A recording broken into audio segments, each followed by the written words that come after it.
잠깐 눈을 감으시면 좋겠습니다. 우리 눈을 감으시고요. 허리를 이렇게 좀 펴 보시겠습니다.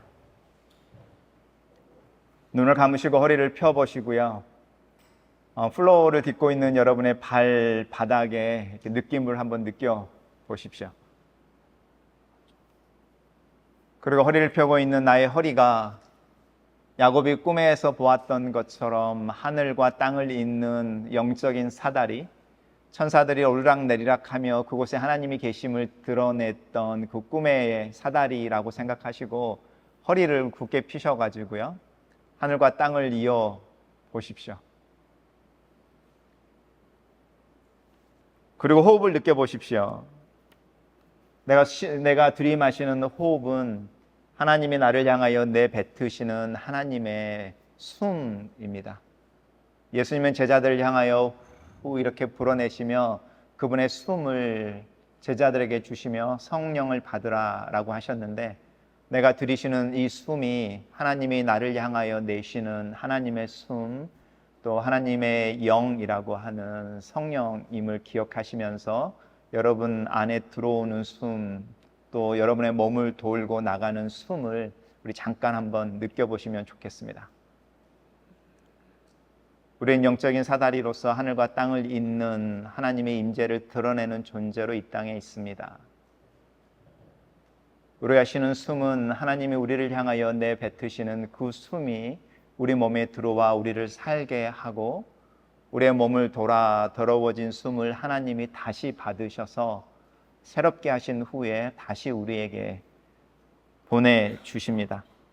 하나님과 내가 이렇게 숨을 주고받는 것이 지속되어지는 한 우리는 이 세상에 살아있는 자로 존재합니다. 그리고 이 숨이 성령으로 우리 안에 계실 때에 성경은 뭐라고 말하냐면, 너희의 몸이 하나님의 영이 거하시는 초소인 줄 알지 못하느냐, 이렇게 말씀하십니다. 성령은 우리의 몸에, 우리의 마음에, 우리의 존재의 어디 신비한 곳에 계시는 분이 아니라 우리의 육체 가운데 계시는 분입니다.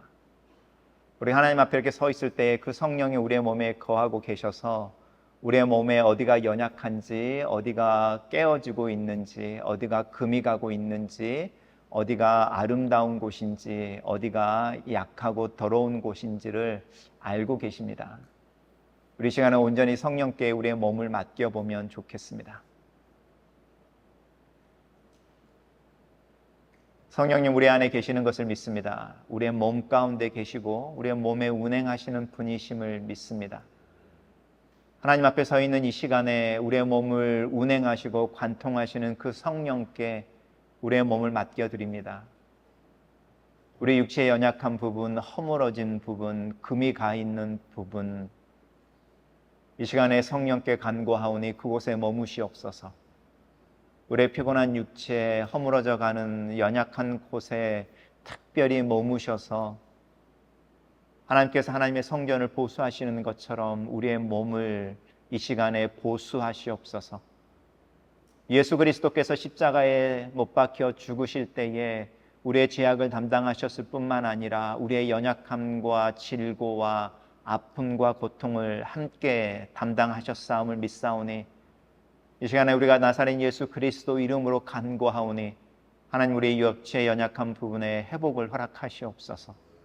우리의 육체의 연약한 부분을 주님께 내어드리오니 고치시옵소서. 우리가 온전히 하늘과 땅을 잇는 영적인 사다리로 하나님 앞에 있게 하시고, 우리의 삶 속에 오르락내리락 하는 천사들의 모습이 우리 주변에 있는 이들의 모습 속에 보이게 하셔서 우리가 하나님의 사람인 것과 하나님의 자녀인 것과 하나님의 교회를 이루는 존재들임을 그들이 알게 하시옵소서.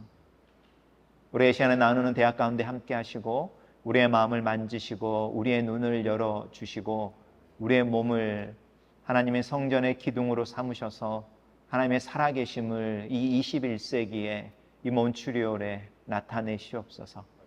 예수님 이름으로 기도합니다. 아멘. 제가 이 목사님께서 연락하셔서 우리 수련회 하는데 오라고 할 때 제가 흔쾌히 제지도 않고 오케이를 했습니다. 제가 교만해서가 아니고요. 20년 전입니다. 딱 진짜로 20년 전입니다. 저희 막내가 2006년에 태어났으니까요. 19살이니까 한국 나이로 하면 이제 20살이 됩니다. 8월 이때쯤, 넷째 주입니다. 저희 아이가 5월 말에 태어났는데 100일 잔치를 하려고 저희 아내가 뒤에 있는데 아내랑 이야기를 하다가 LA 갈비를 굽자라는 거였습니다. 제가 뉴 브런즈윅의 우드스탁이라고 하는 작은 동네에 살 때인데 그럼 LA 갈비를 어디로 사러 갈래? 라고 하는 게 몬트리올밖에 없었습니다. 막 검색했더니 한인 마트가 나오더라고요. 그래서 그 한인 마트에 주일 아침에 도착을 해서 LA 갈비를 사서 차에다 실어 놓고 보니까 1시, 12시 반, 1시쯤이었습니다. 사실은 휴가를 와서 주일 예배를 제낄까 하다가 부랴부랴 찾아서 그 한인마트 근처에 있는 교회를 찾아서 문을 두드린 게 한인 장로교회였습니다. 그때는 본당에서 예배를 드리고 있었습니다. 제가 왔을 때 저희 아내랑 제가 도착했을 때는 벌써 예배가 한참 지나서 헌금송을 부르고 있을 때였는데 예배를 드리고 친교실로 내려갔었습니다. 친교실에 내려가서 이런저런 이야기를 하고 저희가 시골에 사는 한인 목사들이고 외국인 교회에서 목회를 하고 이런 이야기를 하고 음식을 맛있게 먹고 떠날 때에 저희를 붙잡더니 여전도회에서 교회에서 쓰려고 김장김치처럼 김치를 담아놓은 게 있는데 한 통을 가지고 가시라 이렇게 주셨습니다. 주신 분이 사모님이시고요. 20년 전 이야기입니다. 목사들에게 홈 컨그리게이션이라고 하는 게 있는데요. 목사들이 교회의 부임지를 따라서 교회를 옮겨 다니는데 여기는 제가 사역하는 곳이고요. 캐네디언들은 목사들을 만나면 무엇을 물어보냐면 고향 교회가 어디냐라는 걸 반드시 물어봅니다. 왜냐하면 거기에 제 멤버십이 있거든요. 제 멤버십이 있는 교회가 어디에 있느냐라는 겁니다. 제가 캐나다에 와서 제가 신앙생활을 하고 제가 신학교에 갈 수 있도록 도와주던 목사님 그리고 그 교회가 제 홈 컨그리게이션이었습니다. 밴쿠버 에보츠포드라고 하고 있는 곳에 작은 곳에 있는 교회인데 제가 신학 공부를 하는 동안에 목사님이 사역 중에 돌아가셨습니다. 그리고 목사님이 저를 서포트해 주시고 기도해 주시고 교인들에게 기도를 부탁하시던 분이었는데 그분이 사역을 이렇게 불이 의도하지 않게 마무리하게 되시면서 저를 기억하는 분들이 그 교회에 한 분도 안 계시는 상황이 됐습니다. 제가 홈 컨그리게이션이라고 하는 제 고향 교회라고 하는 교회로 더 이상 그 교회를 이야기하지 못하게 되는 상황이었습니다. 그리고 제가 이제 시골로 왔었는데 그 뒤로 두고두고 한인 장로교회가 제 마음속에서 몬트리올에 얼마나 많은 교회가 있습니까? 또 캐나다에 얼마나 많은 교회들이 있습니까? 근데 그 교회들 중에 살아있는 교회로 제 마음속에 살아있는 교회로 20년이 넘게 있었습니다. 제가 그때 김치통 하나를 받아오면서 제 마음속에 언젠가 한번 이 교회에서 예배를 드리고 설교를 하고 할 수만 있다면 담임 목사로 사역을 하면 좋겠다 이런 마음이 사실은 죄송합니다. 그런 마음이 있었습니다. 이 교회에서 함께 예배를 드리고 말씀을 나눌 수 있으면 좋겠다. 20년 전에 그 마음입니다. 이인수 목사님이 이야기를 하셨을 때 제 마음에 아무런 머리끄김이 없었습니다. 제가 막 설교를 잘해서 어디 가서 은혜를 끼칠 수 있어서 이런 게 아니라 저는 설교를 하고 나면 굉장히 부끄러워하는 사람입니다. 제가 목회하는 교회에서 설교 끝나고 예배 때 인사 나누지 않습니다. 왜냐하면 너무 부끄러워가지고요. 제가 했던 설교에 대해서도 부끄럽고 또 여러 모양으로 부끄러워서 예배 끝나고 인사를 잘 안 나눕니다. 제가 골조 아이형인 거죠. 어떻게 하다가 사역을 하고 있지만 목사가 제 꿈은 아니었기에 그런 부분들이 여전히 있는데 선뜻 왔던 게 아마 그 20년 전의 이야기일 겁니다. 살아있다라고 하는 부분입니다. 살아있다라고 하는 것에 대해서 생각해 보십시오. 우리가 누군가가 우리에게 살아있다라고 하는 것은 우리의 마음속에 따뜻함을 주고 느껴지고 경험되어지고 우리가 시간하고 공간이라고 하는 요소는 때로는 겹치기도 하고 때로는 어긋나기도 해서 함께 있을 때도 있고 헤어져 있거나 흩어져 있을 때도 있는데 마음이라고 하는 곳 속에 살아있다라는 것은 항상 있어서 느껴지고 경험되어집니다. 제가 몇 년 전에 저희 아이들을 데리고 저희 부모님 한국을 방문을 했는데 저희 아들이 저희 아버님에게 대뜸 할아버지도 유교를 경험하셨어요? 이렇게 물어보더라고요. 그리고 어떻게 그때 이겨내셨어요? 이걸 물어보더라고요. 한국말 못 알아듣습니다. 못 알아듣는데 영어로 할아버지에게 말할 줄 아는데 한국말로 떠듬떠듬 할아버지에게 그렇게 이야기를 하더라고요. 그리고 제가 보통은 시골에 가면 저희 아버님 주무시고 제가 옆에 자고 저희 어머니 주무시고 이렇게 잤는데 저희 가족이 다 가니까 옛날에는 방이 여러 빈 방들이 있었는데 저희 부모님 두 분만 계시니까 그 방들을 다 창고로 쓰고 계시더라고요. 그리고 당신 두 분만 주무시는 방만 숙소로 쓰고 있어서 저희 아이들 셋과 저희 아내랑 저랑 다섯이 갔는데 그분들이 쓰시던 그 방 하나밖에는 침실로 쓸 수밖에 없는 건 거예요. 근데 7명이 자려고 하니 누울 수가 없는 건 거죠. 그래서 이렇게 마루로 쓰고 마루에 약간 곡간처럼 쌀 놓고 막 이런 장 놓고 이런 이렇게 작은 공간 하나에 저희 아버님이 이렇게 이불을 펴시고 너희들은 거기서 자라 내가 여기서 잘게 이렇게 방을 빼는데 저희 아들이 따라 나서더라고요. 할아버지 옆에서 더운 그 무더운 여름에 선풍기 틀어놓고 광에서 저희 아버지와 저희 아들이 이렇게 자는 걸 봤습니다. 10년, 15년 저희 아들이 3개월 때 한국을 떠났으니까 저희 아버지를 경험하는 게 저희가 한국을 떠나서 20년 넘게 캐나다에 살면서 몇 번 방문하지 않아서 정말 띄엄띄엄인데 그게 피라고 할까 아니면 저희 아들의 마음속에 저희 할아버지라고 하는 존재가 살아있는 존재는 아닌가 이런 생각을 했습니다. 우리가 80억의 인구가 있다고 알고 있지만 그 80억의 인구가 다 살아있는 존재는 아닙니다. 몬트리올에 수천 명의 한국 사람들이 살 수 있지만 그 사람들이 다 살아있는 사람들은 아닙니다. 살아있다고 하는 것은 최소한 내가 그 사람에 대해서 인포메이션, 정보를 알고 있다는 것이고 최소한 그 말은 이름을 알고 있다는 겁니다. 누구한테서 들었던, 전에 들었던, 어떻게 해서 알게 됐을 때 그나마 그 사람들이 최소한 우리 앞에 살아있는 사람들이고 정말로 살아있다, 내 마음속에 살아있다라고 하는 사람은 경험하는 사람들인 겁니다. 그래서 미워하는 사람은 여전히 살아 있습니다. 잊혀져 버린 사람이 죽은 사람인 건 거죠. 이 살아있다라고 하는 개념을 성경에서는 영생이라는 단어로 표현합니다. 우리 영생 이러면 영원히 산다 이렇게 이해를 하는데 요한복음 17장에 이 영생에 대해서 데피니션 정의를 내리는데 eternal life is 이렇게 쓰는 거죠. 그러면 이제 정의가 이루어지는 거죠. 데피니션을 어떻게 만들고 있냐면 영생이라는 것은 하나님과 그의 보내신 자 예수 그리스도를 아는 것이다 이렇게 말합니다. 그러니까 영생이라고 하는 것은 지식인 겁니다. 근데 이것이 인포메이션이 아니라 경험에 의해서 알고 있는 건 거죠. 이게 영생입니다. 그럼 왜 이 지식을 생명이라는 단어로 표현할까라고 하는 게 제가 지금까지 이야기했던 원리 때문에 그렇습니다. 내가 누구를 안다, 그 사람이 내 마음속에 살아있다라고 말할 때 내가 그 사람을 알기 때문이죠. 그 안다. 그래서 그 사람이 살아있는 겁니다.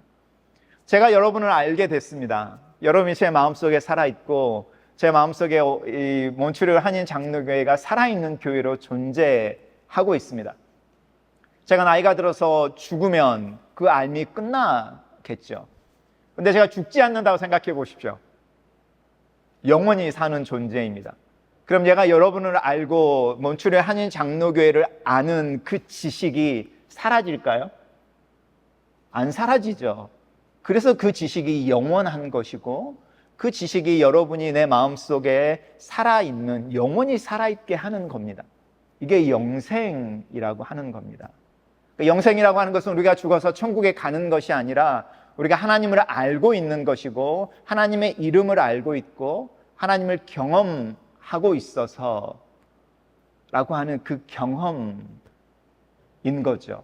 그리고 그것이 쌓여서 하나님은 어떤 분이시구나, 하나님은 나에게 어떤 어려움을 극복하게 해주셨던 분, 하나님은 나를 여기까지 인도하셨던 분, 하나님은 나를 위에서 내려다보시고 내 형편을 아시는 분, 이렇게 불러가는 겁니다. 이렇게 불러가는 이름은 여호와라는 이름보다 사람들이 개인적으로 하나님의 이름을 불러내는데 여호와 이레, 이런 이름입니다. 심지어는 이 아브라함의 두 번째 부인이었던 하갈, 성경에서 잠깐 등장하다 없어져 버리는 이스마엘의 엄마인 이 여인 또한 하나님을 자신의 개인의 이름으로 불러냅니다. 여호와 감마, 하나님이 나를 지켜보시고 내 형편을 아셨다라는 겁니다. 성경을 읽어보면 이 영생을 가지는 사람들, 하나님이 살아있고 하나님 앞에 살아있는 존재로 경험을 통해서 하나님에 대한 지식을 쌓아가는 사람들이 어느 시점에 하나님을 자기의 언어로 불러냅니다. 내 병을 고치신 하나님, 나를 여기까지 인도하신 하나님, 나로 홍해를 건너가게 하신 하나님, 나를 위해 무엇인가를 이미 준비해 놓으신 하나님. 우리가 신앙생활에 있어서 나이를 들어간다라고 하는 부분인 거죠. 우리가 영생이라고 하는 것을 누리고 경험하면서 살아갈 때 이 신앙의 시간이 길어지면 길어질수록 하나님을 은밀하게 불러내는 이름이 있습니다. 여러분은 어떻습니까? 여러분은 하나님의 이름을 개인적으로 불러내십니까? 아브라함이 하나님의 이름을 불러내는 것 대표적인 게 여호와 이레였습니다. 하나님의 오늘 본문 속에서 나는 내 종에게 무엇을 숨기겠느냐, 내가 무엇을 하려고 하는 것을 아브라함에게 알리는 게 무슨 상관이냐, 기꺼이 알려주겠다라고 말할 때 그 두 사람 사이에서, 두 존재 사이에서, 하나님과 아브라함 사이에서 경험되어지는 이 영생이라는 것 느껴보십시오. 성경은 하나님이 어떤 이야기를 하실 때에, 어떤 일을 하실 때에 하나님과 이 영생을 경험하며 사는 사람들에게 숨기지 않는다, 자신이 어떤 일을 하는지 라고 말씀하십니다. 성경은 우리가 예수 그리스도를 믿을 때에 이 영생을 이미 소유했다, 그리고 너희들이 그것을 알면 좋겠다, 요한 1서 5장에서 사도 요한이 우리에게 하는 이야기입니다. 너희들은 이 영생을, 이 지식을, 이 경험을 천국에 가서야 누리는 것이 아니라 이미 여기에서 예수 그리스도 안에서 알고 있고 누리고 있고 배우고 있고, 그래서 너희의 신앙생활의 어느 시점에서 너는 분명히 네 말로 나를 불러내는 그 부름, 그 이름을 갖게 될 거야 라는 겁니다. 그리고 네가 내 앞에 섰을 때에 내가 너에게 작은 돌 하나를 줄 텐데 그 돌을 받아보면 내가 너를 부르는 너의 이름이 거기에 적혀 있을 거야. 요한계시록을 읽어보면 하나님이 심판대에 섰을 때에 두 종류의 책이 있을 거라는 겁니다. 여기에는 북스 이렇게 해서 책들이 있습니다. 이름은 적혀 있지 않는데 책들이 여기에 있습니다. 이쪽에는 책 한 권이 있습니다. 이 책 한 권의 이름이 붙어 있습니다. 우리가 잘 알고 있는 생명책이라는 겁니다. 이쪽에 생명책이라고 하는 책 한 권이 단행본으로 있고, 이쪽에는 수없이 많은 책들이 이렇게 있는데 이 두 개의 차이가 있습니다. 이 생명책이라고 하는 것은 하나님의 이름을 불러내는 사람들이 여기에 적혀 있을 거라는 거죠. 우리가 잘 알고 있는 예수 그리스도 안에 제가 말씀드렸던 하나님과 관계를 맺고 영생을 소유하고 경험한 사람들의 이름이 적혀 있을 거라는 겁니다. 이쪽에는요, 수많은 사람들의 생애가 기록되어진, 우리 조상들의 말로 이야기를 하면 뭐쯤 될까요? 저승명부, 그것보다 훨씬 더 많은, 우리가 어떻게 살았는지에 대한 이야기가 이렇게 기록되어져 있는 책. 그래서 이 책들이 스토리인 건 거죠. 그렇죠? 그리고 그 스토리를 하나님의 스토리로 이야기할 때 히스 스토리가 되는 거죠. 히스토리라고 하는, 우리의 역사가 이렇게 기록되어져 있고, 하나님이 우리에게 흰 돌을 주셔서 거기서 흰 돌에 우리의 이름을 발견할 때 우리가 기록되어져 있는 챕터의 이름이 새겨지는 거죠. 주먹 쥐고 일어나, 이런 거. 007 가방 가지고 몬트리올에 와서 믿음으로 산 누구, 이런 이름들이 여기에 적혀 있을 거라는 겁니다. 하나님이 우리에게 주시는 약속입니다.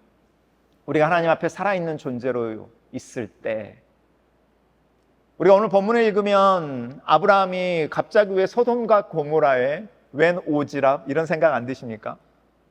갑자기 뜬금없이 왜 이 아브라함이 소돔과 고모라를 위해 발벗고 나타나서 하나님과 논쟁하듯이 말을 하는 걸까요? 여러분, 얼마나 많은 도시를 여행해 보셨습니까? 아니면 여러분이 아는 사람들이 살고 있는 도시를 손으로 한번 꼽아 보시겠습니까? 세상에 많은 도시들이 있지만 그 도시들이 다 존재하고 있는 걸 우리가 알고 있지만 그 도시에 있는 사람들, 또 그 도시가 살아있는 것은 아니다. 제가 지금 계속 이야기하는 겁니다. 어떤 도시만이 살아있습니다. 그리고 그 도시에는 내가 알고 있는 사람들, 내 마음에 살아있는 사람들이 살고 있거나 어떤 이유로든 간에 내가 경험했던, 여행을 갔던, 지나갔던 어떤 형태로 내 경험이라고 하는 그 경험의 지식이 생명처럼 그 도시를 살게 하는 그런 도시들인 거죠. 소돔과 고모라는 우리가 잘 알고 있는 것처럼 아브라함의 조카가 살고 있는 도시였습니다.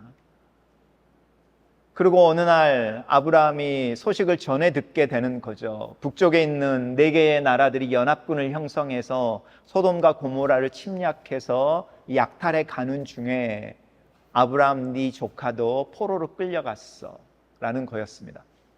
아브라함이 앞뒤를 안 가리고 자신의 주변에 전쟁에 나갈 수 있는 400명의 사람들을 모아서 그 승리에 취해서 고향으로 돌아가고 있는 그 4나라의 연합군의 뒤를 쳐서 소돔과 고모라 사람들과 함께 자기 조카를 구출해 냅니다. 우리가 스토리를 다 알고 있습니다.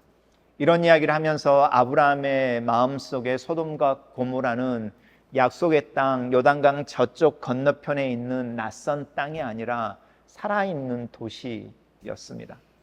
오지랖이 아닌 거죠. 우리가 몬트리올에 살고 이곳에서 이민 생활을 하면서 한국에서 신앙생활 하시는 분들보다 훨씬 더 많은 사람들을 가슴에 품고 있습니다.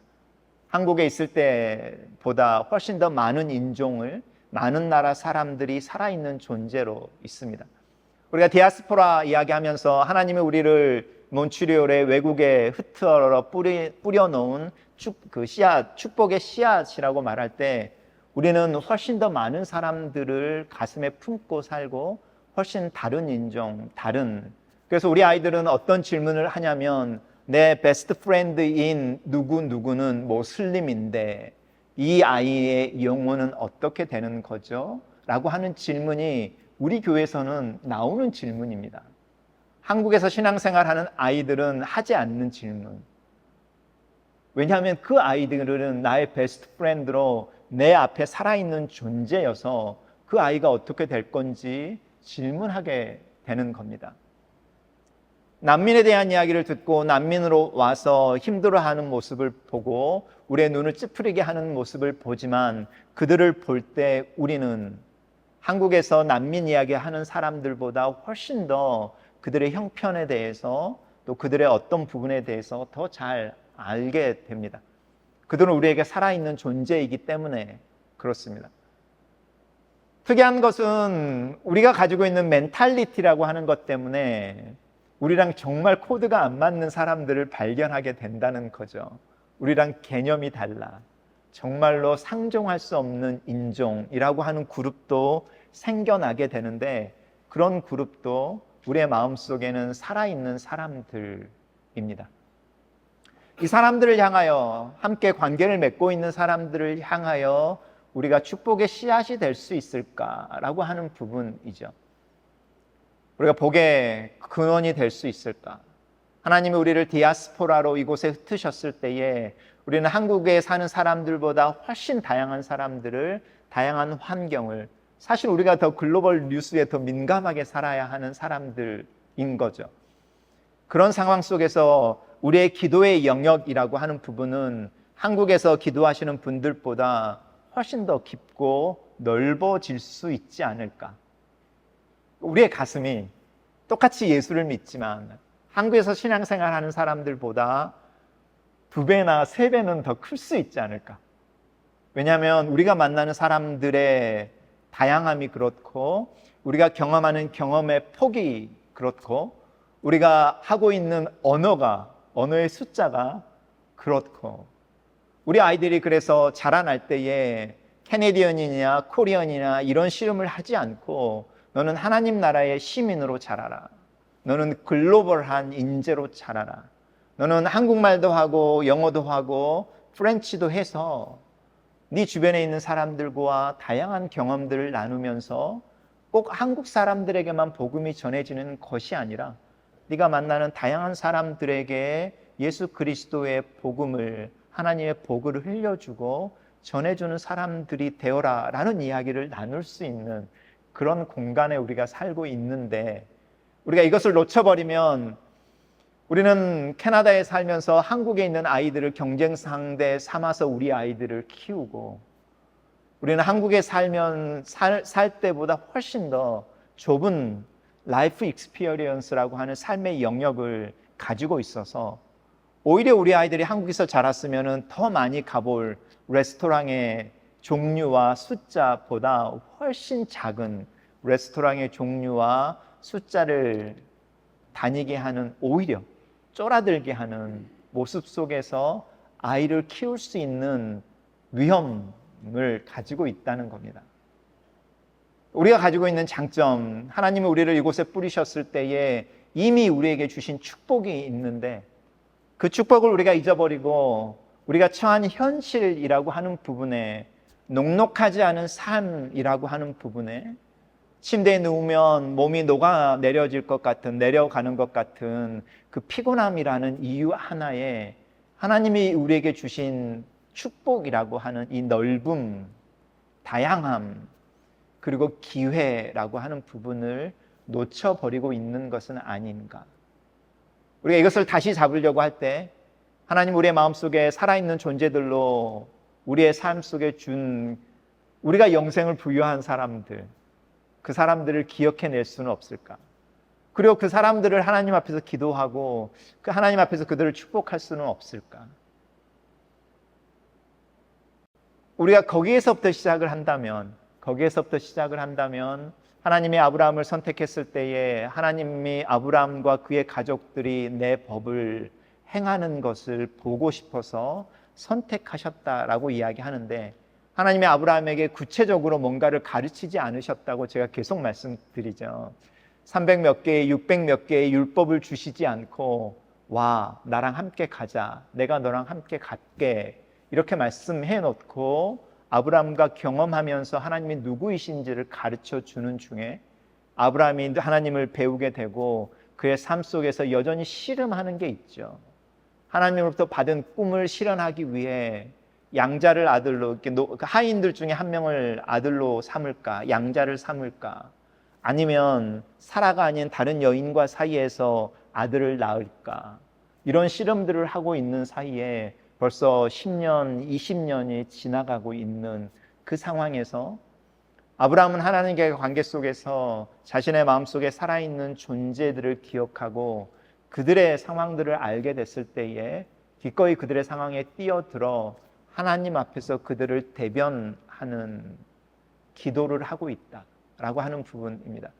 우리가 디아스포라로 교회를 이룰 때에 우리 교회의 기도의 가장 큰 특징은 무엇이어야 하냐면 한국에 있는 교인들의 기도보다는 폭이 넓어야 한다라는 겁니다.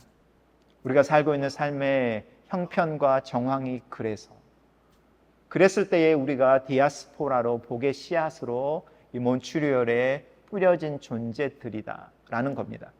이 씨앗이 싹을 피우고 열매를 맺기 위해 자라날 때에 경험하는 역경이라고 하는 부분을 부정하는 게 아닙니다. 그 부분은 디폴트 같은 겁니다. 바람에 흔들려야만 뿌리가 깊이 내리게 되는 거고요. 뿌리가 자리를 잡게 되는 거고 병충해와 싸워 이겨야만 열매를 더 많이 맺을 수 있는 것이고요. 우리가 믿는 것은 우리가 그렇게 자라서 열매를 맺으려고 몸부림치는 중에 농부처럼 우리에게 다가와서 우리의 필요를 채워주시는 거죠.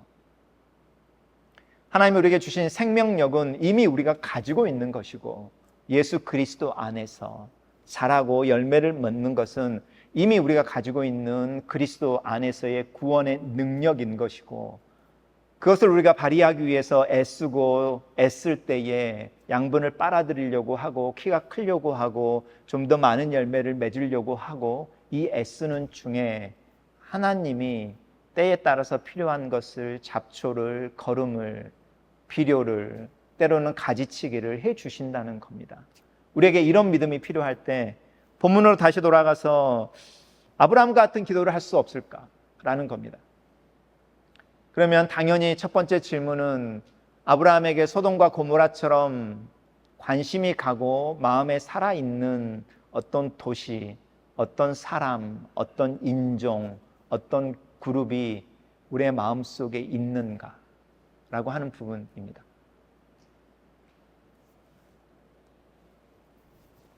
외국을 나가 사는 사람들의 여러 가지 모습들을 살펴보는데요, 삶의 스타일에 대한 이야기를 합니다. 현지의 문화에 어떤 태도를 취하느냐가 사람들마다 다 다르답니다.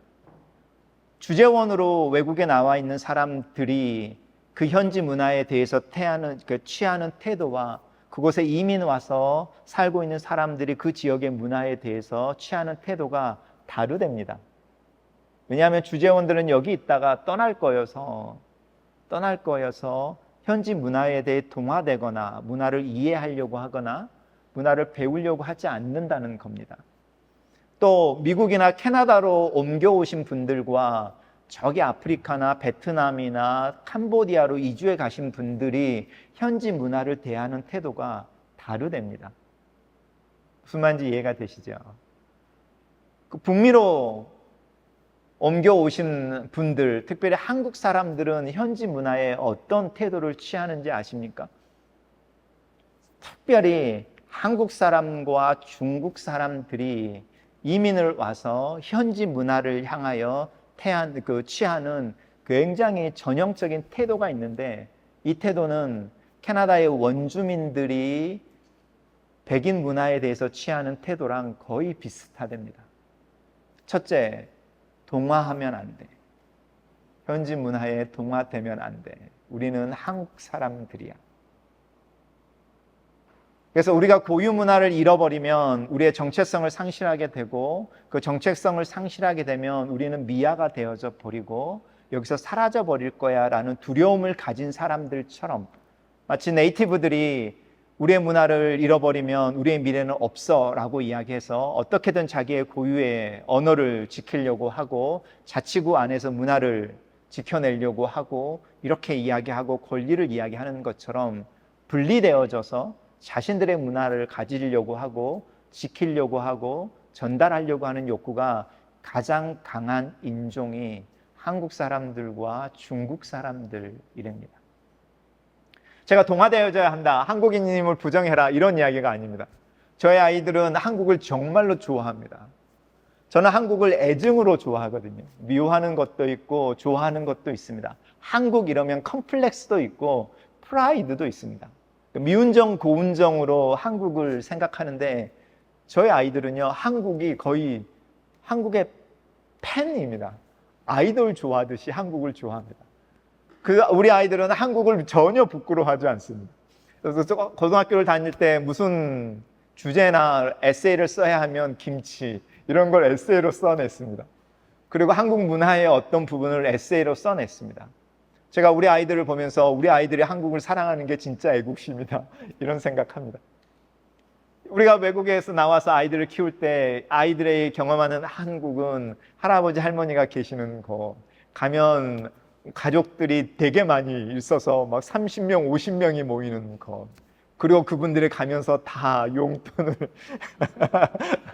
들려줘서 내가 평생에 우리 엄마 아빠로부터 받았던 그 용돈보다 더 많은 돈이 생기는 곳, 그리고 가면 고모나 이모들이 제일 먼저 손 잡고 가서 헤어컷 시켜주고 옷 사서 싹 이렇게 바꿔주는 것, 우리 아들 한국 정말 좋아합니다.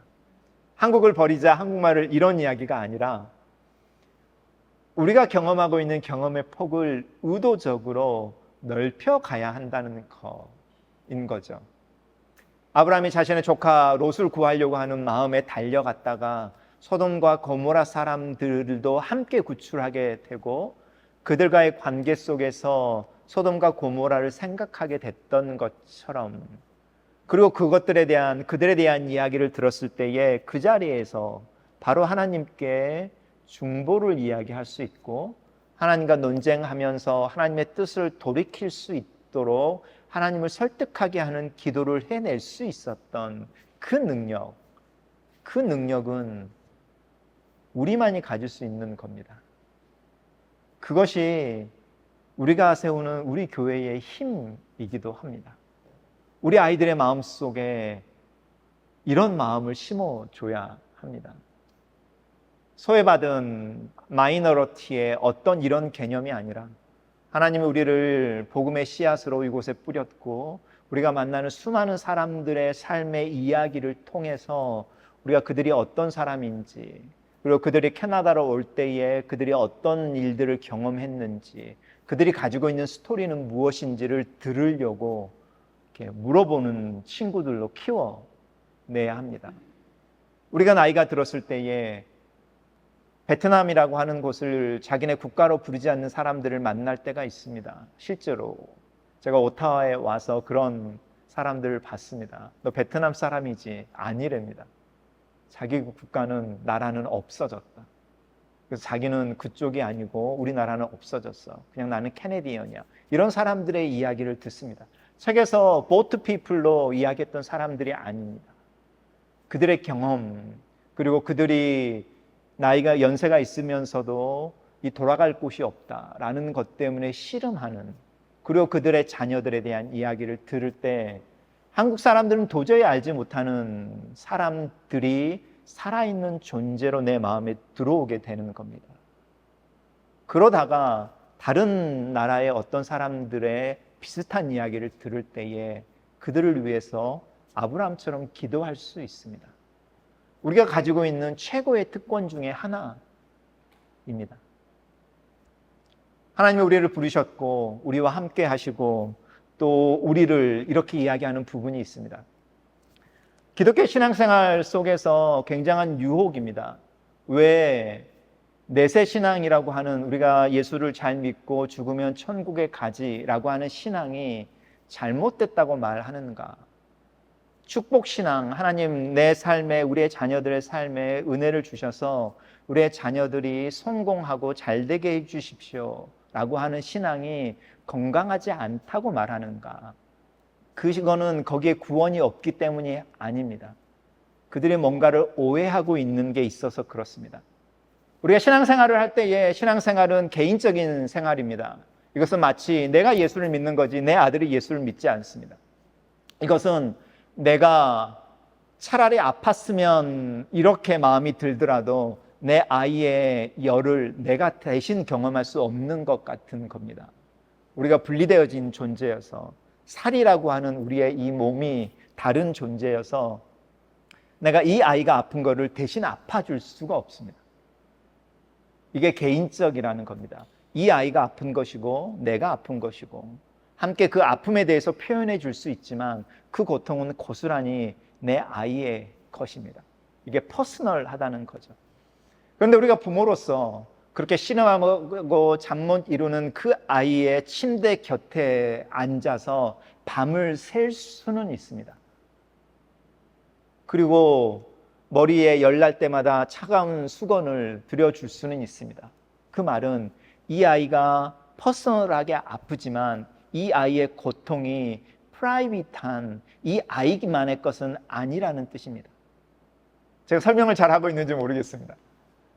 이 프라이빗이라고 하는 것은 그래서 내 거야, 손대지 마, 너랑은 상관없어, 여기 넘어오지만 내 거니까, 이렇게 말하는 걸 프라이빗이라고 이야기합니다. 사적인. 기독교의 신앙은 개인적으로 하나님과 나의 관계 속에서 시작하는데, 그래서 나만 예수 잘 믿으면 되지, 내 신앙만 잘 되면 되지라고 하는 것은 아닙니다. 그 신앙은 건전하지 않고 건강하지 않습니다. 그래서 개인적으로 예수를 그리스도로 고백하는 신앙은 반드시 동일한 신앙 고백을 하는 사람들과 함께 가족을 이루게 합니다. 그래서 신앙생활은 개인적이지만 프라이빗한 게 아니고 커뮤널이라고 그래서 함께 하는 것입니다. 이게 가족이죠. 이게 신앙생활이고 그리스도인의 삶인데 우리가 이것을 표현해내는 가장 좋은 방법이 기도입니다. 내 자식만이 잘 되기를 기도하실 때에 그 기도가 축복신앙이 되어버립니다. 그 기도는 지극히 사적인 겁니다. 내 개인적인 기도 제목이 아니라 사적인 기도 제목입니다. 그래서 정말로 내 아이가 잘 됐을 때에 그 아이가 잘 된 것이 하나님이 그 아이를 복의 근원으로 사용할 것 같습니까? 네가 그렇게 잘 됐으니 이제부터 다른 사람들을 섬겨. 내가 그렇게 말할 수 있을 것 같습니까? 내 아이가 수많은 경쟁을 하는 중에 다른 경쟁자들을 다 밟고 맨 꼭대기에 올라가기를 위해서 기도했는데 내 아이가 꼭대기에 선 그 순간에 그 아이가 밟고 올라온 아이들을 위해서 살라고 말을 할 수 있다고요? 말할 수 없습니다. 네 승리를 즐겨라고 말하는 거지. 우리의 신앙은 철저하게 사적인 신앙이 되어져 버리는 겁니다. 이게 축복신앙의 기복신앙의 문제입니다. 내세 신앙도 마찬가지입니다.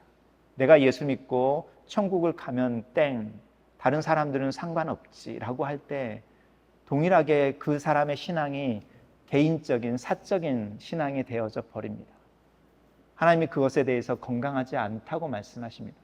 왜냐하면 하나님의 천지를 만드시고 세상을 하나씩 만들어 가실 때에 다 좋다고 하시다가 하나를 못마땅해 하셨습니다. 당신이 그렇게 만들어 놓으시고 이건 아니지 이렇게 말씀하시는 게 있습니다. 그게 혼자라는 단어입니다. 사적인 아담이 홀로 있는 것을 하나님이 아름답게 보지 않으셨습니다. 그리고 함께라고 하는 존재로 만들어 주셨습니다. 이게 인간이 가지고 있는 가장 큰 하나님의 신비입니다. 이 살갗이라고 하는 이 단어가 살덩어리라는 뜻인데요. 바사르라고 하는 히브리어인데 이 살갗, 이 살덩어리 때문에 저와 이인수 목사님이 구별됩니다. 저와 제 아내가 구별되어집니다. 저랑 제 아들, 딸들이 구별되어집니다. 이 살갗이라는 것 때문에. 이 피부라고 하는 경계선, 피지컬한 경계선 때문에 저는 김경웅이고 이인수인 건 거죠. 그런데 조금만 눈을 열면 오직 인간만이 이 보이는 살을 보이지 않는 살로 만들어서 쉐어합니다. 내 형제입니다. 같은 엄마, 아빠에서 태어나지 않았지만 내 형제입니다. 이렇게 소개합니다. 내 동족입니다. 내 가족입니다. 내 골육 친척들입니다. 이렇게 말합니다. 이 피지컬한 살이 사람만이 나를 제한시키는 바운더리로 삼는 것이 아니라 공유해 갑니다. 내 가족입니다. 내 아내입니다. 우리는 하나입니다. 이런 단어를 써냅니다. 하나님이 우리에게 주신 신비이고 우리가 이민 생활할 때 이것을 가장 경험하기 좋은 상황 속에 있습니다. 그리고 우리가 이민 생활하면서 가장 쉽게 놓쳐버리는 기회이기도 합니다. 자, 오늘 밤에 여러분 마지막으로 도전하는 것은 우리가 교회를 이룰 때에 요즘은 교회를 이루어서 doing을 한다라고 말하지 않고 교회를 이룬다, 교회가 된다라고 말하는데요. 교회가 된다고 할 때 그 교회가 되어 있음으로 자연스럽게 드러나는 거죠. 제가 여기 있을 때 여러분이 저를 인식해내는 것처럼 몬트리올 한인 장로교회가 여기 있다라는 것을 동네 사람들이 알게 되는 것. 그러면 이 교회는 어떤 모습의 교회로 드러날 거냐라는 겁니다. 제 아들은 저를 닮았거든요. 그럼 우리가 이루는 이 교회는 하나님을 드러내는 예수를 닮은 모습으로 여기에 이렇게 서 있겠죠. 그러면 그 예수가 하는 일이 무엇인지 우리가 그 모습을 하겠죠. 그분의 얼굴을 우리가 가지고 있겠죠. 예수님의 얼굴에 대해서 한번 생각해 보십시오. 우리가 명화나 성화에서 보는 그런 이렇게 백인의 모습의 금발머리의 미남형일까요? 조금 위험한 이야기인데요. 예수님은 흑인들 중에는 흑인의 모습을 하고 있을 겁니다. 그렇게 생각하지 않으십니까? 한국 사람들의 예수님은 한국 사람의 모습을 하고 있을 겁니다. 이디오피아나 아프리카에서 오신 분들이 믿는 예수님은 그들의 모습을 하고 있을 것 같지 않습니까? 히피들이 믿는 예수님은 어쩌면 히피들의 모습으로 그들 중에 있을 것 같습니다. 책의 제목입니다. 수많은 얼굴을 한 예수. 왜냐하면 예수님은 그들 중에 자신이 만나는 사람들과 함께 있습니다. 제가 불교를 신봉하던 사람을 만났는데 깜짝 놀랐습니다. 자기는 교회에 와서 목사님의 설교를 듣고 놀랬다는 거예요. 교회에 왔더니 가난한 사람을 도와줘라, 병든 사람을 찾아가라, 이런 이야기를 하더라는 겁니다. 자기가 어릴 때부터 평생의 절을 다니면서 스님들로부터 그런 이야기를 들은 적이 없답니다. 어디는 가지 마라, 어떤 사람은 만나지 마라, 어떤 날에는 뭘 하지 마라, 이런 이야기를 수없이 듣고 자랐답니다. 제가 이분에게만 들은 이야기여서 전 진짜로 한국에 있는 스님들이 그렇게 가르치는지는 모르겠습니다. 왜냐하면 복이 달아나니까, 부정을 타니까 이렇게 이야기하는, 뭐뭐를 하지 마라. 근데 교회에 왔더니 스님들이 하던 이야기와는 다른 이야기를 하더라는 겁니다. 성경을 읽었더니 다른 이야기가 있더라는 겁니다. 그분이 맨 처음에 교회에 오셔가지고 이야기하는 거였습니다. 그리고 그분이 성경을 해석해내는 걸 들었는데 정말 참신하고 신선하게 성경을 해석해냈습니다. 제가 그분을 만나면서 성경을 낯설게 읽는다는 게 이런 거구나. 근데 그분은 정말로 충격을 그렇게 받습니다. 더러운 것을 피해라 라고 말하는데 부정한 것은 만지지 마라, 그리고 복이 없는 사람들과 놀지 마라, 이렇게 말하는데 그 사람들 옆에 있어라, 그 사람들과 함께 있어라, 그 사람들을 만져줘라. 예수님이 그렇게 사셨죠. 죽은 아이 앞에 통곡하는 어머니를 위해서 죽은 아이의 몸에 손을 얹으셨습니다. 세리들과 또 창녀들과 함께 음식을 먹으셨습니다. 그들과 같이 되셨습니다. 기독교의 가장 큰 복음의 능력 중에 하나는 내가 적극적으로 누구를 살아있는 존재로 만들어서 내 가슴에 품는다는 겁니다. 이거를 좀 우리가 해보면 어떨까? 감히 도전을 드립니다. 여러분이 알고 있는 선교사님들이 사역하고 있는 사역지의 어떤 인종이나 나라일 수도 있습니다. 아니면 우리가 만나는 친구들 같은 경우는 베스트 프렌드인 그 친구의 가족일 수도 있고 그 사람들의 인종일 수도 있습니다. 아니면 우리가 만나는, 우리를 정말로 씨름하게 하고 진짜로 개념이 틀려서 상대 못하겠네 라고 생각하는 어떤 사람들의 그룹일 수도 있습니다. 그렇지만 그 사람들이 우리의 삶 속에 살아있는 존재들이어서 그러는 사람들 안에 어떤 일들이 일어났다라고 말할 때 우리가 십시일반이라도 돈을 모아서 그들에게 전달할 수 있는 정도의 마음, 그 정도의 실천은 할 수 있지 않을까. 그들에게 어떤 일들이 일어났다라고 할 때 그들을 위해서 기도해 줄 수는 없을까라고 하는 거죠. 아브라함의 50명에 대한 이야기를 합니다. 그게 맥시멈에서 시작하는 거죠. 왜냐하면 우리가 아는 1000부장, 100부장, 50부장이거든요. 50이라고 하는 숫자가 작은 숫자로 내려올 때에 가장 작은 숫자이지만 어떤 그룹을 만들어낼 때는 가장 큰 규모의 50이라는 숫자입니다. 10명이라고 하는 숫자는 10명이 모였을 때 정상적으로 거기에 그룹이 있다라고 하는 미니멈의 그룹의 숫자입니다. 저희 노회도 교회가 되려면 최소한 15명의 세례 교인이 있어야 라고 하는 그 15명이 성경에서는 10명인 건 거죠. 아브라함은 자기 마음속에 살아있는 소돔과 고모라의 어떤 일들이 일어난다, 하나님이 그들을 향하여 어떤 일들을 행하길 원하신다라는 이야기를 들었을 때에 그들의 형편들을 살피는 거죠. 아마 자신의 조카 롯 때문일 수도 있습니다. 그렇지만 그 롯을 넘어서 그 지역을 생각하면서 자신이 이야기하는 그 맥시멈의 작은 그룹을 만들어내고 하나님 앞에 가장 중요한 질문을 합니다. 하나님이 공의로우시다면 모든 사람들을 한꺼번에 벌 주시겠습니까? 개개인들을 평가해서 그들에게 마땅하게, 합당하게, 소위 페어하게 해야 되지 않겠습니까?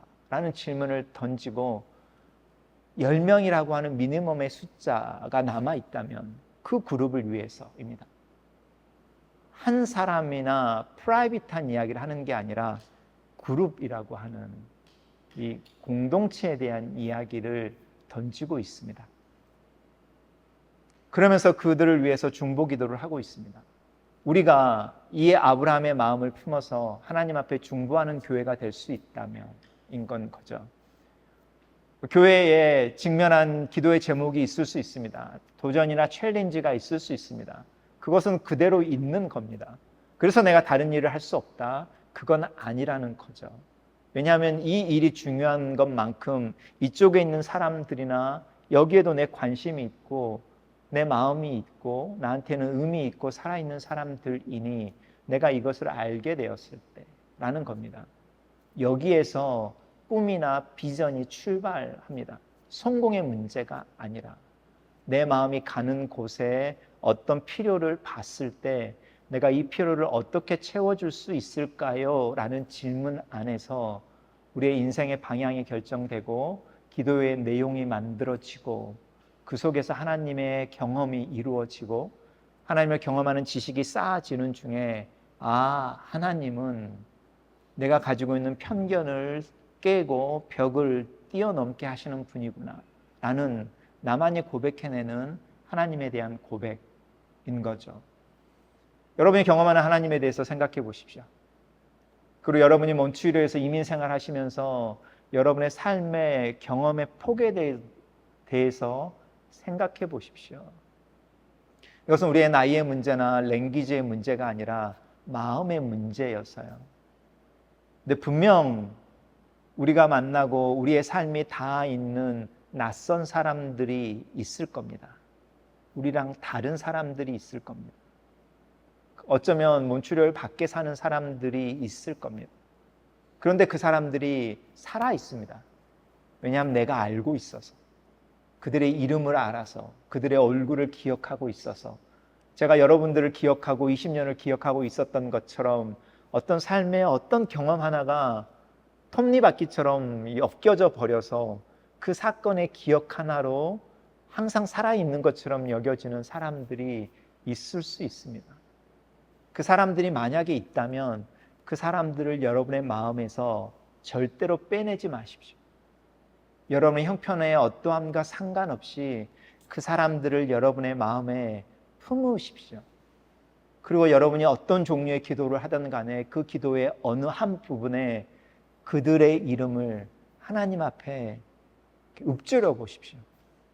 우리가 이것을 멈추지 않는다면 우리의 마음이 절대로 쪼그라들지 않습니다. 왜냐하면 거기에는 바람이 이만큼 차 있거든요.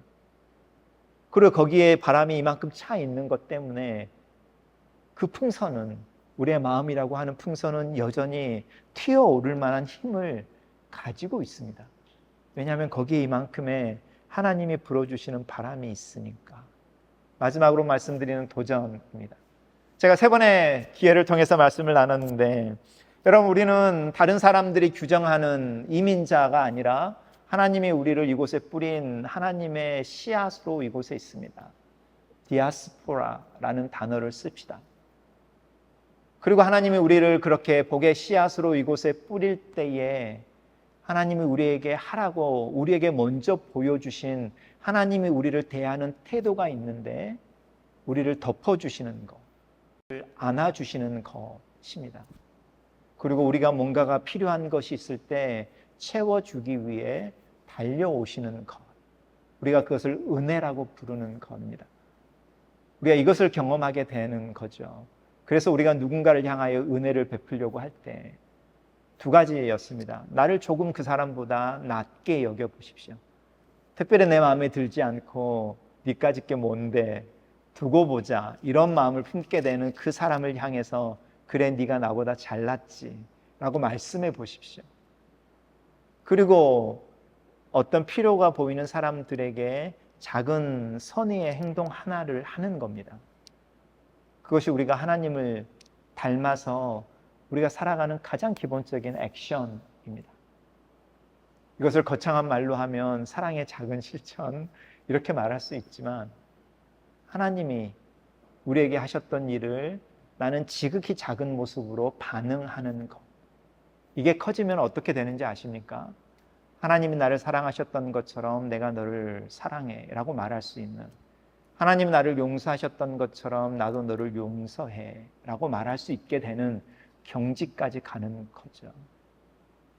그리고 오늘 이야기했던 것처럼 우리의 마음에 살아있는 존재들 중에 우리의 가족이 아닌 사람들을, 우리 교회 사람들이 아닌 사람들 한두 사람을 마음에 품어보십시오. 그리고 그들을 위해서 기도하고 또 그들의 형편에 대해서 궁금해하고 가끔씩 어떻게 지내는지 알고 싶어하고, 그리고 그들을 위해서 기도하는 것을 쉬지 않으면 좋겠다라는 겁니다. 그랬을 때에 하나님께서 우리를 이곳에 있게 하시는 어떤 이유를, 또 우리를 통해서 누구에게 복을 주시고 하나님 복음이 어디로 흘러가게 하는지, 또 우리가 이루는 교회를 통해서 하나님의 어떤 분이신지를 보이는 그 어떤 사건을 우리가 부지 중에 반드시 경험할 수 있을 거다, 경험하게 될 거다. 그때 우리는 우리가 몬트리올에 있다는 것에 대해서 진심으로 감사할 수 있지 않을까. 몬트리올에 계시던 분이신데요, 그분이 저에게 어느 날 전화를 하셔서 굉장히 기쁘게 말씀하셨습니다. 당신의 아들이 아빠 나를 몬트리올에 데려와서 고마워 라고 이야기했다는 겁니다. 아마 말하면 아마 다 아실 분일 겁니다. 고등학교 3학년 된 아들을 데리고 와서 몬트리올에서 영어도 안 되고 프렌치도 안 되는데 이민 생활을 시작하면서 정말 힘들게 이렇게 학업을 마치고 잡이라는 진로 때문에 고민하고 씨름하고 이러다가 자리를 잡고, 그리고 이제 아이가 7살, 8살이 돼서 이렇게 키우는 중에 40대 후반이 부쩍 됐을 때 처음으로 70이 넘으신 아버지, 부모님을 향해서 나를 이곳에 데려와 주셔서 감사합니다라는 이야기를 하더라는 겁니다. 그 이야기를 자녀에게 들었을 때 이분의 마음이 정말로 감사했답니다. 그 자신의 이민의 생활, 또 한국을 떠나기로 결정했던 그 결정이 하나님의 은혜 가운데서 선하게 라고 하는 부분입니다. 우리도 언젠가 그런 이야기를 우리 자녀들에게 들을 수 있을 거라고 생각하는 거죠. 우리가 그렇게 마음에 품고 있을 때, 그리고 우리에게 주어지는 우리의 생활을 조금이라도 더 선용하려고 애를 쓸 때, 믿음을 애써 사용하려고 할 때, 시간이 지나는 어떤 시점에서 우리 아이들이 우리를 향해서 엄마, 아빠, 나를 캐나다에 데리고 와 주셔서 감사합니다. 이곳에서 생활하게 해주셔서 감사합니다 라고 말하는 어떤 시점이 있고, 우리가 하나님을 향해서 하나님 아버지, 나를 몬트리올에 씨앗으로 뿌려주셔서 감사합니다 라고 말하는 어떤 시점이 있지 않을까, 감히 꿈꿔봅니다. 우리 기도하겠습니다. 우리 시간에 함께 기도할 때에 하나님, 이민 생활에 녹록하지 않은 삶의 현실 때문에, 우리의 몸에, 우리의 마음의 피곤함 때문에 우리가 하나님 앞에서 어떤 존재인지를 잊지 않게 해주십시오. 이렇게 기도하면 좋겠습니다. 우리가 누구인지, 누구의 것인지를 기억하게 해주십시오. 우리는 하나님의 자녀, 하나님의 가족이며 하나님의 손에 키우고 기름을 받는 양, 하나님의 것입니다. 그러니 우리가 하나님을 닮은 존재로 살아가고 교회를 이루게 해주십시오. 하나님, 우리를 통해서 누군가가 복을 받게 하시고 섬김을 받게 해 주십시오. 누군가가 싸움을 받고 또 나음을 받고 위로를 받게 해 주십시오. 우리 이렇게 한번 기도하면 좋겠습니다. 살아계신 하나님 아버지, 우리를 이곳에 있게 하신 이유에 대해서 궁금할 때가 있습니다. 하루를 마치고 침대에 누워 눈을 감을 때에 육체에 쏟아지는 피곤함 때문에 우리가 이곳에서 신앙생활을 하고 아이들을 키우고 생활을 하는 것에 대해 회의를 품을 때도 있습니다. 하지만 하나님, 우리가 믿음의 눈을 열고 믿음의 귀를 열어 주의 음성을 듣고 말씀 앞에 서게 될 때에 하나님께서 우리를 복의 씨앗으로 몬출에 뿌린 존재들이고 예수 그리스도라고 하는 세상의 어떤 것보다 귀한 가치를 지불하시고 우리를 자녀 삼아 주신 하나님의 아들, 딸이며 가족이며 하나님의 것이라는 것을 저희들 알게 됩니다. 하나님 아버지, 하나님께서 선언하시는 이 영적인 정체성 속에 저희가 하루를 살게 하시고 또 이 복의 근원으로서 누군가를 축복하고 누군가를 품은 존재로 살아갈 수 있게 도와주시옵소서. 우리가 오히려 한국을 떠나 있음으로 말미암아 더 많은 것들을 경험하게 하시고 더 다양한 사람들을 만나게 하시고 더 많은 이야기를 듣게 하시고 또 더 많은 것을 경험하게 하셔서 우리의 마음이 더 넓어지고 더 깊어지고 더 높아져서 더 많은 사람들을 마음에 품을 수 있게 하시고 그들을 위해 중보할 수 있게 하시고 우리의 손을 내밀어 그들에게 하나님의 사랑을 전하며 섬길 수 있는 존재들이 되게 하시옵소서. 하나님 아버지, 우리의 믿음이 더 강해지게 하시고 이 믿음이 우리의 삶을 통하여 나타날 때에 섬김과 사랑과 겸손함으로 나타나게 하셔서 우리의 가정이 또 우리가 이루는 교회가 하나님의 모습을 드러낼 수 있게 하시옵소서. 우리가 이렇게 믿음의 삶을 사는 동안에 어느 시점이 되면 하나님의 이름을 불러낼 수 있게 하시고 우리의 개인의 언어로 하나님을 고백해낼 수 있는 아브라함의 모습처럼 우리의 신앙이 그런 경지에 이르게 하시옵소서. 우리 시간에 한 번 더 기도하길 원하는 것은 우리 교회에 있는 중고등부 학생들과 청년들을 위해서 또 이 몬트리올에 있는 그 영혼들을 위해서도 기도하면 좋겠습니다. 하나님, 그들이 낯선 문화 속에서 다양함들을 배워가고 언어를 배우고 문화를 배우고 또 다양한 인종들과 관계를 맺어갈 때에 그들의 마음이 쫄아들지 않게 해주십시오. 그들이 누구인지 누구의 것인지를 기억하게 해주십시오. 그들이 나라나 국적을 이야기하기 전에 하나님 나라의 백성이고 하나님의 아들, 딸인 것을 기억하게 해주시고 하나님이 기르시는 자들인 것을 기억하게 해주셔서 그들의 마음 깊은 곳에 흔들리지 않는 이 영적인 자신감, 영적인 정체성이 있게 해주십시오. 그래서 우리보다 훨씬 더 많은 경험을 하고 많은 사람들을 만나며 많은 스토리들을 가진 글로벌한 인재로 자라게 해주십시오. 그래서 그들이 정말로 아브라함에게 이야기하셨던 이 복의 근원이라고 하는 것이 열방의 만국의 사람들에게 끼칠 수 있는 그런 영적인 영향력을 미치는 복을 나누는 사람들로 자라게 하십시오. 우리 이렇게 한번 기도하면 좋겠습니다. 하나님 아버지, 우리가 이 시간에 우리 교회에 있는 청년들과 중고등부 학생들, 우리의 자녀들을 위해서 축복하고 기도합니다. 하나님 아버지, 그들의 마음 속에 믿음이 견고하게 자리 잡기를 기도합니다. 하나님, 그들이 누구인지 누구의 것인지 분명하게 규정하고 자신들을 세울 수 있도록 하나님, 우리가 교회로서 부모로 또 믿음의 형제 자매들로 그들을 돕고 지원하고 또 격려할 수 있게 도와주시옵소서. 하나님 아버지, 그들이 이곳에서 생활하고 경험하는 그 경험으로 말미암아 그들의 마음이 더 넓어지게 하시고 지혜로워지게 하시고 또 다양한 것들을 경험함으로 말미암아 더 포용적이 되고 사랑할 줄 알며 누군가를 기꺼이 섬기고 또 협력할 줄 아는 그런 마음을 가진 존재들로 재원들로 자라게 하시옵소서. 하나의 성적의 문제가 아니라 그들의 심령이 견고해지게 하시고 하나님의 그들의 마음이 넓어지게 하시고 그들의 정체성이 하나님의 은혜 가운데 잘 세워갈 수 있게 하여 주시옵소서. 우리를 보이지 않는 하나님의 대리자로 사용하셔서 그들을 격려하게 하시고 그들의 좋은 배경이 되어져서 그들의 믿음이, 그들의 삶이 조금씩 하나님의 말씀 가운데 뿌리내리며 영혼이라고 하는 그 또 다른 차원의 삶에 대해서 이해하고 또 그곳에 뿌리를 내릴 수 있도록 도와주는 배경이 되게 하시옵소서. 우리 마지막으로 기도하는 것은 우리가 이루고 있는 이 몬트리올 한인 장로교회라는 교회됨이 하나님이 어떤 분이신지, 예수 그리스도가 누구인지를 드러내는 그런 공동체가 되게 해주십시오. 이렇게 기도하면 좋겠습니다.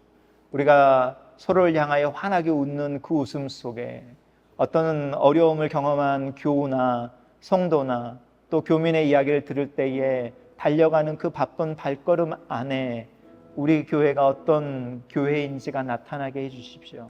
우리가 모여서 기도하는 그 기도의 제목들 속에 우리 기도 교회를 넘는 또 다른 기도의 제목들이 있어서 우리가 어떤 교회인지가 드러나게 해주십시오. 아브라함 같은 교회 되게 해주십시오. 우리 이렇게 마지막으로 한 번 더 교회를 위해서 기도하겠습니다. 살아계신 하나님 아버지, 우리로 하여금 이곳에서 교회를 이루게 하시고 또 이루는 교회를 통하여 하나님이 어떤 분이신지, 예수 그리스도가 어떤 분이신지를 드러내는 은혜를, 기회를 주셔서 감사합니다. 하나님 아버지, 몬트리올 한인 장로교회가, 우리가 이루는 이 교회가 하나님의 사랑이신 것을 드러내는 교회 되게 하시옵소서. 은혜를 베풀며 나그네를 환대하는 교회인 것을 드러내는 그런 교회가 되게 하시옵소서. 하나님 아버지, 우리가 많은 일들을 하고 수많은 행사들을 하고 이벤트를 하는 것이 아니라 우리가 이렇게 단순하게 모여서 예배를 드리고 교회를 이루고 있는 이 공동체의 모습 하나로 사람들이 위로를 받고 저 교회에는 웃음이 넘치는 교회, 서로 위로하고 격려하는 교회, 낯선 자가 와서 환대를 받고 사랑을 받고 섬김을 받고 떠나는 교회라고 하는 하나님의 그 은혜와 사랑과 섬김이 나타나고 드러나는 경험되는 교회 되게 하시옵소서. 그런 교회가 되기 위해 우리가 먼저 마음을 열게 하시고 그렇게 주님을 닮은 사람들이 되게 하시고 누구를 가슴에 품고 용납하고 용서하며 말을 먼저 내밀고 미소를 짓고 함께 무엇인가를 이야기하며 삶을 나눌 수 있는 그런 대화가 있는 교회가 되게 하시옵소서. 하나님 아버지, 예수 그리스도께서 많은 벽들을 허무는 평화로 오신 것처럼 하나님 아버지, 우리가 이루는 교회 가운데 평화로 임하셔서 우리의 마음들을 깨트려 주시고 그리하여 우리의 신앙이 사적인 영역을 넘어서 하나의 공동체를 이루어내게 하시옵소서. 살아계신 하나님 아버지, 우리가 이루는 이 교회를 통하여 우리의 자녀들에게 큰 형님, 큰 아빠, 고모, 이모, 할아버지, 할머니와 같은 존재들로 설 수 있도록 은혜를 더하여 주시옵소서. 우리가 말로만 그리스도 안에서 형제 자매가 아니라 우리가 함께 아이들을 키우고 함께 이민 생활을 하고 또 서로를 향하여 필요할 때에 대가족이 되어져서 학교에서 할아버지 할머니를 찾는 모임이 있을 때에 우리 교회에 연세 드신 분들이 할아버지 할머니로 그 모임에 갈 수 있고 또 큰 형님이나 누나가 있어서 우리 아이들의 어떤 성취를 축하하고 축복하는 자리에 교회 사람들이 한 가족으로 대가족의 모습으로 나타날 수 있는 그런 교회 되게 하시옵소서. 하나님, 그렇게 우리가 가족을 이루는 중에 우리의 교회의 모습을 통하여 이 땅에 있는 사람들이 또 이곳에 있는 사람들이 우리가 그리스도의 제자인 것을 알게 하시고 우리가 그리스도의 가족인 것을 알게 하셔서 외롭고 상처받은 자들, 가족이 필요한 자들, 가족이라는 언덕에 몸을 맡기고 등을 비비고 싶은 이들이 조심스럽게 문턱을 넘어올 수 있는 그런 교회가 되게 하시옵소서. 하나님 아버지, 아브라함 같은 교회 되게 하셔서 우리 교회의 기도의 제목 속에 우리의 교회와 우리의 개인의 영역을 뛰어넘는 기도의 제목이 하나씩 둘씩 들어올 수 있게 하시고 우리의 삶을 이어 다 있는 몬트리올의 또 다른 인종과 또 다른 교회들과의 관계 속에서도 한 걸음 한 걸음 연결되어지는 그런 교회 되게 하여 주시옵소서. 그래야 우리가 온전히 복음의 씨앗으로 또 복의 근원으로 몬트리올에 있게 하여 주셔서 저의 자녀들이 그 은혜를 경험하게 하시고 저희들이 그 복을 경험하게 하시고 또 저희가 그렇게 살아가는 삶을 통하여 이 복이 누구에겐가로 흘러가 이 교회를 통해 하나님의 사랑을 경험했다라는 말을 듣는 그런 교회 되게 하시옵소서. 특별히 우리 중에 있는 자녀들을 위해서 기도하오니 하나님, 그들의 마음을 붙잡아 주시옵소서.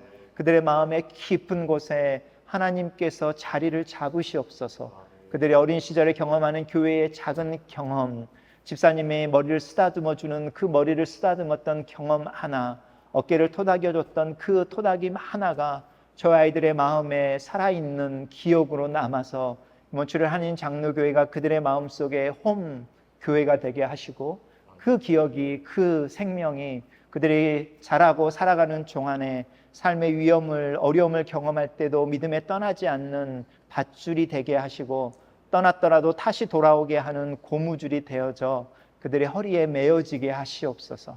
특별히 청년 때의 신앙생활하고 있는 이들의 마음속에 헌신과 주님을 닮은 삶에 대한 갈망과 꿈과 믿음의 상상력을 펼 수 있는 자극이 저희의 교회 속에서 가르침을 통하여 또 선배들과의 이야기를 통하여 심겨질 수 있게 하시옵소서. 하나님께서 이곳에 교회를 이루게 하시는 그 의도하심과 계획하심이 저희가 이루는 교회됨의 오랜 시간 속에서 이제는 조금 더 구체화되어지게 하시고 조금 더 실천되어지게 하시고 조금 더 선명하게 드러나게 하셔서 수고해오신 목사님의 수고와 사모님의 기도가 또 다른 목회 리더십에 연장되어지게 하시고 더해져서 하나님의 몸된 교회가 아름답게 세워져 가는, 그래서 예수 그리스도의 모습을 온전하게 드러내는 건강하고 건전한 교회로 몬트리올에 존재할 수 있도록 은혜를 더하여 주시옵소서. 예수님 이름으로 기도합니다.